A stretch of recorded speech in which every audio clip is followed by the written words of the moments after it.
Jamais sans la grâce, une dévotion matinale qui vous connecte à la pensée de Dieu et vous donne la provision du ciel au quotidien.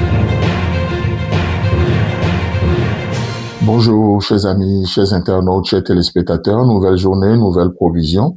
Bienvenue dans cette dernière dévotion de cette semaine. Que Dieu vous bénisse. Ce fut vraiment un plaisir juste de nous entretenir dans la parole de Dieu, être dans la méditation, laisser le Saint-Esprit venir amplifier la parole de Dieu dans nos cœurs, dans nos pensées. C'est vraiment une joie inouïe. C'est vraiment un privilège que nous avons et c'est magnifique, n'est-ce pas?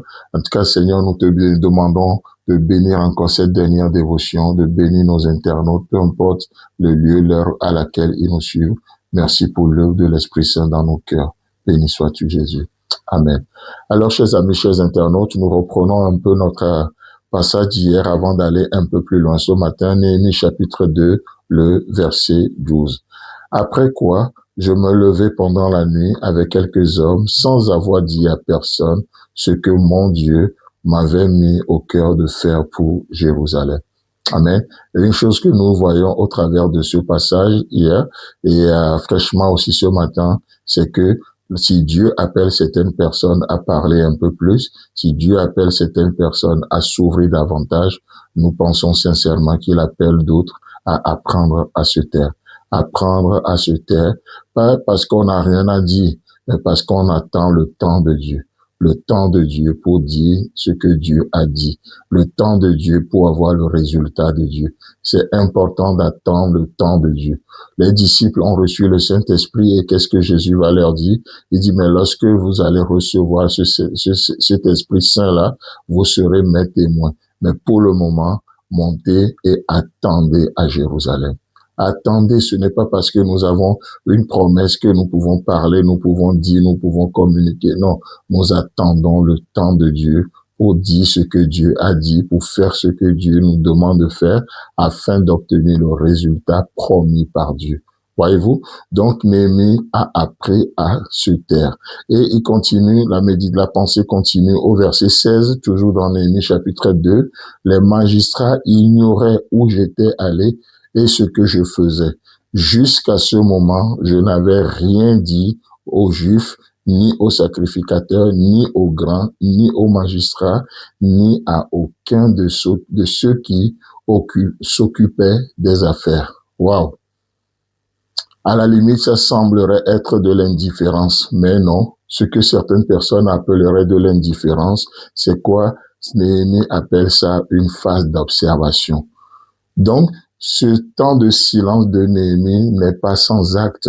Néhémie observe l'état de Jérusalem. Néhémie se promène et regarde. C'est une phase d'observation qui demande plus de concentration, plus d'attention pour discerner ce qui se passe afin de pouvoir donner un nom à la réalité qui est devant nous. Voyez-vous? Parce que parfois et très souvent, Dieu crée les situations, il permet des situations, comme dans le livre de Genèse, et il va les amener devant l'homme pour voir le nom que l'homme va donner à cette situation-là. Dieu a créé les animaux, il a tout créé, il amène ça devant l'être humain, Adam, et il dit, mais donne-leur un nom. Et le nom que Adam va donner à ces animaux créés par Dieu, c'est ce nom que ces animaux vont porter. Ô combien Dieu crée des situations, il permet des situations dans nos vies, et certaines personnes l'appellent malheur, alors que c'est juste une épreuve. Et malheureusement, ça devient des malheurs. D'autres vont l'appeler bénédiction. Et effectivement, dans la même situation où d'autres expérimentent le malheur, eux, ils vont expérimenter la bénédiction de Dieu. Alors, comme Néhémie, apprenons-nous à nous taire, à observer. Et pourquoi? Parce que après cette phase d'observation, Néhémie va exposer enfin son constat. Il va exposer son constat et lancer un appel à tout le peuple. Et ça, c'est ce que nous voyons dans le verset 17, toujours de Néhémie chapitre 2. Là, il dit, « Et je leur dis alors, vous voyez le malheureux état où nous sommes. Jérusalem est détruite et ses portes sont consumées par le feu. » Voyez-vous? Donc là, Néhémie a fait son constat, il a du discernement et il s'adresse maintenant et il appelle cet état-là le malheureux état dans lequel nous sommes. Et c'est être réaliste. Et il va aller plus loin en nommant les choses. Jérusalem est détruite et ses portes sont consumées par le feu. Mais la vie ne s'arrête pas qu'à des constats. Néhémie va lancer maintenant un appel. Venez, rebâtissons la muraille de Jérusalem et nous ne serons pas dans l'opprobre. Chers amis, chers internautes, la solution, c'est de rebâtir. La solution, c'est de construire. La solution n'est pas dans le découragement. La solution, ce n'est pas d'abandonner, mais c'est de nous lever et de rebâtir ce qui a été détruit. Que Dieu vous bénisse. Agréable week-end à vous et Dieu voulant, on se retrouve la semaine prochaine.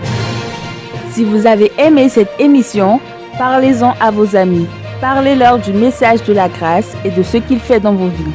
Pour un sujet de prière, une question ou pour devenir partenaire, contactez-nous au 00229 94 75 80 20. Que Dieu vous bénisse et à la prochaine. En attendant, pensez avec Dieu.